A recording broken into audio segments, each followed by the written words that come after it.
Effectivement, ma présentation va recouper des choses que Patrick Mbeko a présentées. Je vais m'intéresser, disons, à l'autre sphère du même problème, qui est la sphère, disons, spécifiquement canadienne et financière et politique. Moi aussi, comme Patrick, bien que je sois ressortissant d'ici,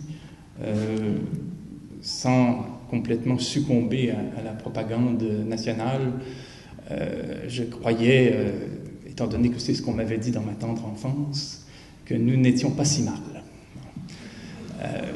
Je n'irai pas jusqu'à dire que j'abondais dans le grand récit voulant que nous soyons les amis du genre humain, le bon gars de la planète, ainsi de suite, l'espèce de coqueluche que tout le monde aimerait, mais enfin, il y a plusieurs années, lorsque j'ai commencé à m'intéresser à la France-Afrique, c'est-à-dire au réseau occulte, permettant à des entreprises françaises de faire main basse sur des ressources en Afrique grâce à tout un système post-colonial, je me suis surpris à tomber sur plusieurs cas canadiens. En fait, quand on se mettait à chercher, contrairement à bien des journalistes et hélas à bien des universitaires même d'ici, lorsqu'on se met à chercher, on se pose des bonnes questions, on arrive aux bonnes réponses. Lorsqu'on collige toute la documentation qui existe sur le rôle controversé de sociétés minières en Afrique et ailleurs dans les pays du Sud, on tombe sur une pléthore de documents de nature différente, des rapports d'ONG, des rapports de commissions parlementaires, des rapports onusiens, des ouvrages fouillés d'africanistes, des textes de reporters documentés, des dépositions, des témoignages circonstanciés consignés par des organisations, ainsi de suite, ainsi de suite. Quand on fait la synthèse de cette information-là, on se rend compte que dans plusieurs pays, un grand nombre de sociétés minières canadiennes sont pointées du doigt quant à des cas graves. Il y en a qui ont été évoqués là, ici, des cas de pillage institutionnalisé. On lisait le rapport Lutundula d'une commission parlementaire congolaise après les guerres de 1996 à 2003. Pillage institutionnalisé, des cas de corruption avérés même dans des cours de justice, je pense aux Lesotho, des cas de pollution massive, des cas d'atteinte à la santé publique, des partenariats commerciaux avec des seigneurs de guerre ou avec des dictateurs, des phénomènes de collusion avec des seigneurs de guerre, du trafic d'armes, des mobilisations de mercenaires, des experts en mercenariat qui créent des sociétés pétrolières qui s'installent au Nigeria ou dans l'Est du Congo ou en Ouganda, de l'évasion fiscale, ainsi de suite, ainsi de suite. Et il y en a énormément. C'est qu'on se retrouve avec face à une pléthore d'informations. Je veux dire, quand j'ai commencé à travailler là-dessus avec une petite équipe, et notamment mes deux compagnons de route, Delphine Abadi et William Saché, on pensait tout au plus au début écrire un article. Et finalement, ça a donné lieu à un livre de 350 pages qui a, comme vous savez, bénéficié d'une campagne de marketing inattendue et qui a donné lieu ensuite à un intérêt et aussi à, je dirais, des suites. Et bien entendu que le livre de Patrick Mbeko fait partie de ces suites, qui constitue, comme il l'a expliqué, un regard plus géopolitique sur le problème. Qu'est-ce qu'on fait face à ça et comment on l'explique, disons, d'une manière plus systématique? Quel est le système, quel est le problème global qui se pose ici? Et je partirai d'une donnée qui a été évoquée, à savoir que 75% des sociétés minières mondiales sont canadiennes. Qu'est-ce que ça veut dire? Partons d'assez, essayons de comprendre qu'est-ce que ça veut dire. Ça, 3 sociétés minières au monde sont canadiennes. Alors ça veut dire que si au hasard vous nommez une société canadienne dans le monde, il y a 3 chances sur 4 qu'elle soit canadienne. Bon. Cela nous a fait dire, William Saché, Delphine Abadi et moi-même, dans Noir Canada comme dans Paradis sous terre, que le Canada est un paradis judiciaire et réglementaire du domaine extractif mondial. Et bien entendu, quand on dit paradis, on pense à l'expression paradis fiscal, par exemple. Et on a bien raison. Le problème, cependant, avec l'expression paradis fiscal, c'est l'épithète fiscal. Ça donne à entendre que les paradis ne sont que fiscaux, ne concernent que le fisc. Alors que le problème de ce que j'appelle plus largement des législations de complaisance là, est beaucoup plus large. Les législations de complaisance, c'est le terme générique qui comprend autant des paradis fiscaux comme les Bahamas ou le Liechtenstein que des paradis bancaires, des paradis réglementaires, des paradis judiciaires, des zones franches où on fait travailler les gens à rabais, des ports francs où on immatricule des navires, ainsi de suite, des paradis sécuritaires.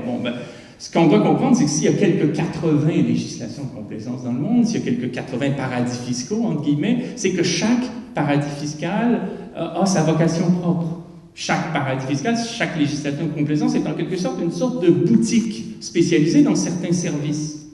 Et si un contribuable allemand veut contourner le fisc allemand, il sait qu'il va trouver au Liechtenstein les mesures fiscales et légales qu'il faut pour arriver à contourner le fisc allemand facilement, parce que le Liechtenstein est une sorte de doublure négative du droit fiscal allemand. C'est comme si on avait retourné le droit allemand comme un gant pour permettre à des acteurs qui veulent contourner des contraintes de nature fiscale à le faire. Et c'est ça, de toute façon, une législation de complaisance. Une législation de complaisance, c'est une législation qui se développe pour attirer des capitaux d'acteurs qui veulent contourner des contraintes en vigueur chez eux.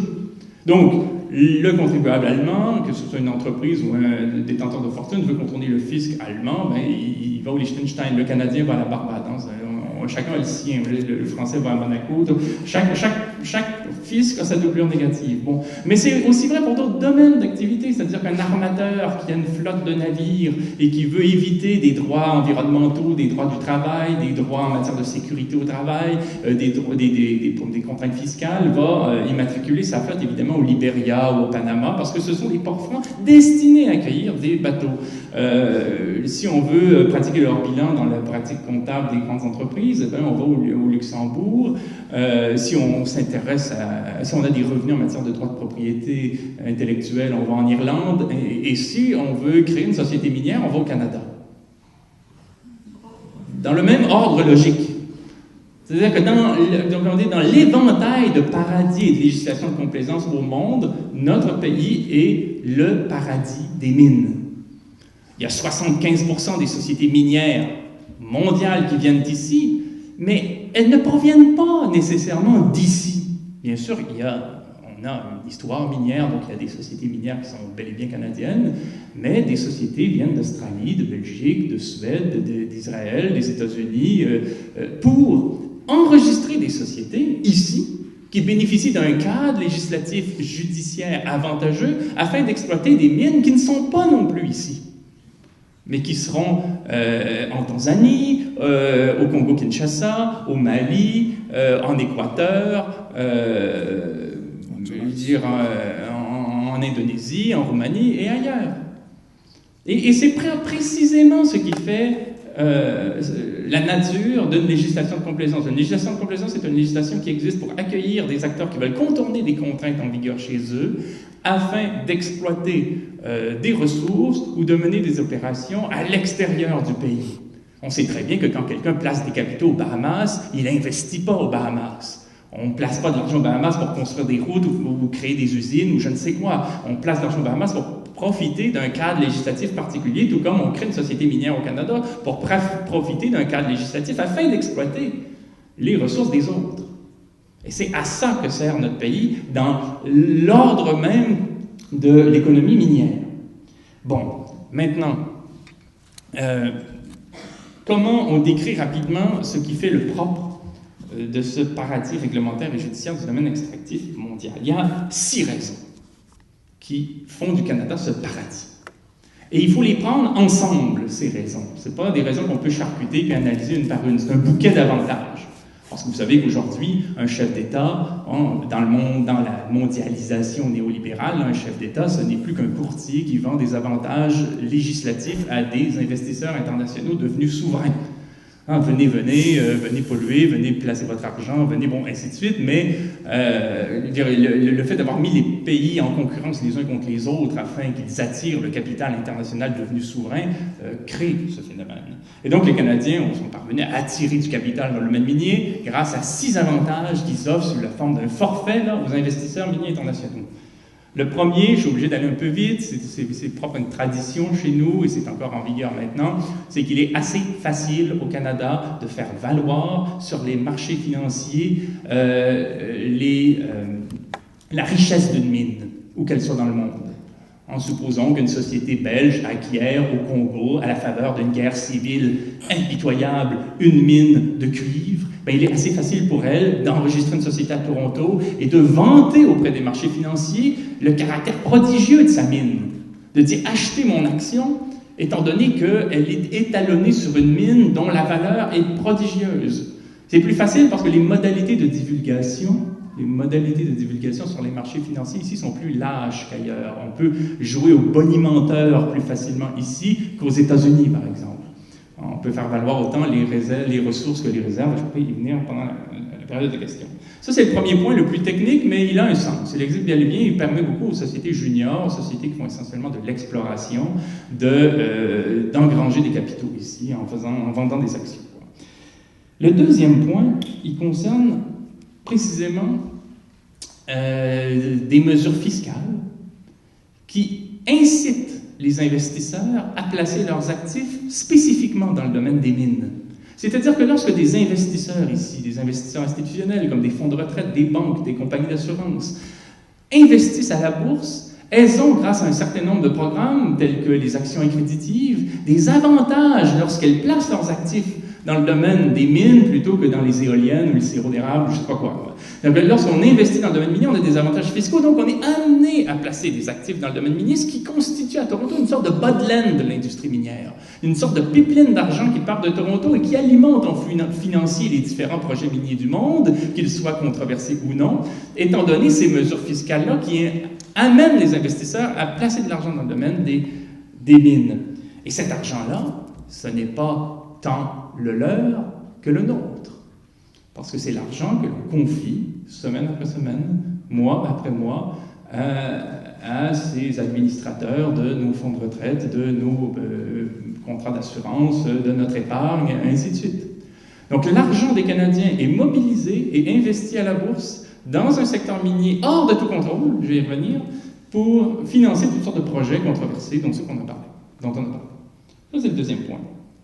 Le troisième point, qui amène une société belge, par exemple, à enregistrer sa société ici plutôt qu'en Belgique ou à Francfort ou ailleurs lorsqu'elle fait dans le domaine des mines, c'est que lorsque la société a acquis une mine au Congo dans des conditions troubles dont on ne voudra pas connaître les tenants et aboutissants en milieu officiel ici, a pu faire valoir la valeur de ses actifs à la bourse, vendre sa salade auprès des marchés, ainsi de suite, j'ai acheté mon action, elle était, bon voilà, ma mine de cuivre est prolifique, ainsi de suite, a pu engranger des capitaux pour financer des projets d'exploration et d'exploitation. Le Canada offre, en troisième lieu, un soutien diplomatique pratiquement en bonne et due forme. Je veux dire, officieusement, la diplomatie canadienne est un lobby minier dans le monde. Et on a maints documents qui montrent qu'en maintes régions du monde, des diplomates canadiens ont pu mettre sous pression les autorités locales pour qu'elles les contraignent à aménager le territoire de façon à favoriser l'industrie minière, à faire une sorte de plan Nord, mais là-bas. On n'a pas assez de se coloniser nous-mêmes, on va coloniser les autres, selon un modèle qu'on connaît très bien. Donc, aménager le territoire, fournir l'électricité, fournir des ressources, et aussi mettre sous pression les autorités locales, parfois pour qu'elles chassent les citoyens lorsqu'ils se découvrent illégalement, entre guillemets, sur les concessions qu'on a cédées aux entreprises. Et ça peut être sanglant. Et effectivement, on pourra dire, bon, ben, chasser ces citoyens qui sont illégalement sur le site d'une société minière qui appartient, qui est canadienne. Le quatrième point, maintenant, il concerne l'espèce d'écran, l'espèce de couverture judiciaire qu'on observe ici quand ça va mal là-bas.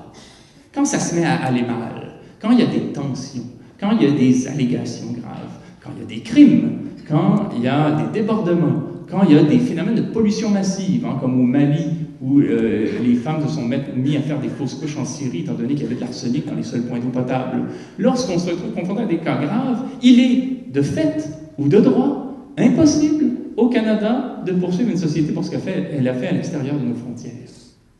Il y a une sorte de couverture judiciaire qui fait que lorsqu'on s'enregistre au Canada, au fond, on nous promet l'impunité. Qu'est-ce qu'on dit dans les cours de justice, que ce soit au civil, au criminel, c'est un peu plus compliqué, il faut avoir l'aval personnel du ministre fédéral de la Justice. C'est bien vous dire que la séparation des pouvoirs, c'est pas fait. Et en plus, c'est dans des cas très particuliers et extrêmes.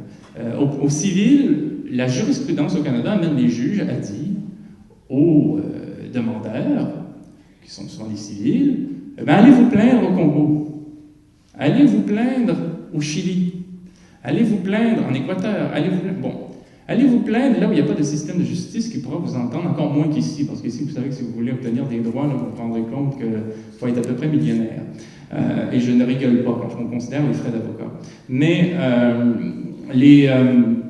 là-bas, on se rend compte que dans maints pays d'Afrique, les plans d'ajustement structurel du Fonds monétaire international et de la Banque mondiale, qui ont été largement soutenus par le Canada, officiellement par l'ACDI. L'ACDI, à un moment donné, s'est mis à financer seulement des pays qui avaient conclu des ententes avec le FMI,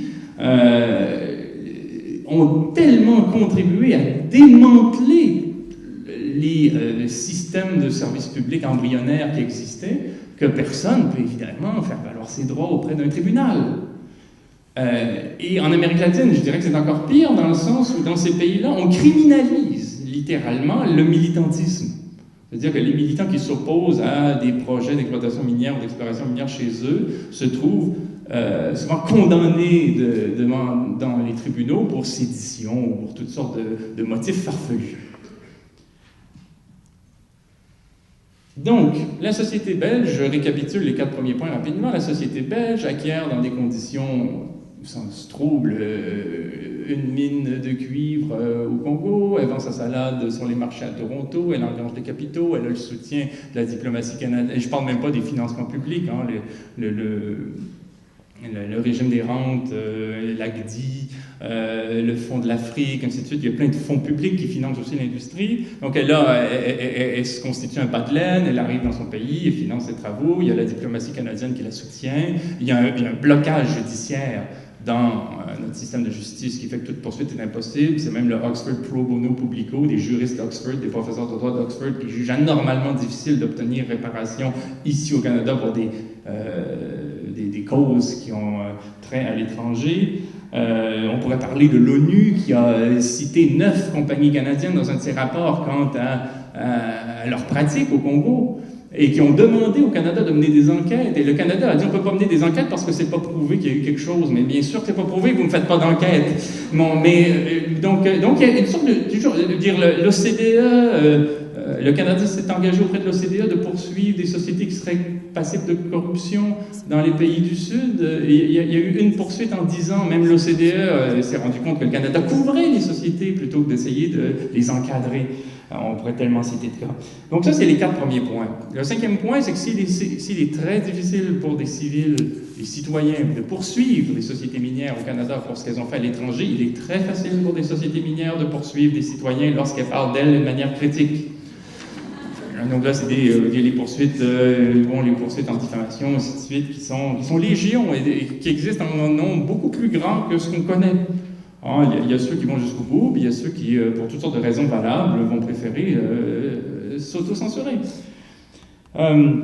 Et enfin, il y a, j'aurais pas tellement le temps d'épiloguer, mais il y a tout un programme, il y a toute une pratique de marketing ici qui, par moments, aurait fait l'envie de Staline. On parle même de trousses éducatives dans les écoles primaires de l'Ontario pour les amener à jouer à la société minière qui va développer le Grand Sud. Et bon, c'est pitoyable.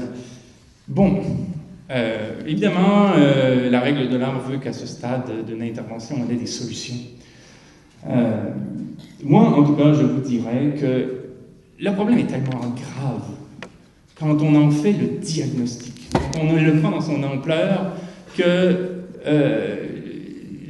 la proposition de l'Ombudsman me semble beaucoup trop faible. Bon, c'est ma position, ça me semble trop faible dans le sens où là, on est face à quelque chose qui nécessite vraiment en bonne et due forme une commission d'enquête indépendante. Et si on crée une commission d'enquête indépendante pour des contrats mafieux sur l'île de Montréal qui n'ont tué personne à ce que je sache, lorsqu'on est face à des situations qui ont fait des morts par millions, lorsqu'on est face à des situations qui ont généré la pollution d'écosystèmes entiers, lorsqu'on est face à des situations qui ont mis en banqueroute des pays, lorsqu'on est face à des situations qui supposent un pillage éhonté, je pense qu'il y a politiquement des moyens adéquats qu'on peut prendre, une commission d'enquête indépendante est le moindre de ceux-là.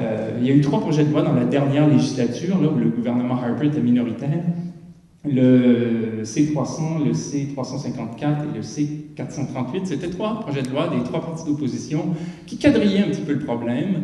Celui des libéraux était le plus faible, mais celui qui fait le plus parler de lui, il était pertinent quand même, c'était d'amener le gouvernement fédéral à ne plus investir de ses propres fonds lorsqu'une société minière était visée par des allégations, ce qui n'empêchait pas la société minière d'engranger des capitaux à la bourse ou de trouver du financement ailleurs. Mais le gouvernement se gardait de la financer, mais c'était quand même très faible parce qu'il ne jouait qu'un rôle d'acteur financier dans l'affaire.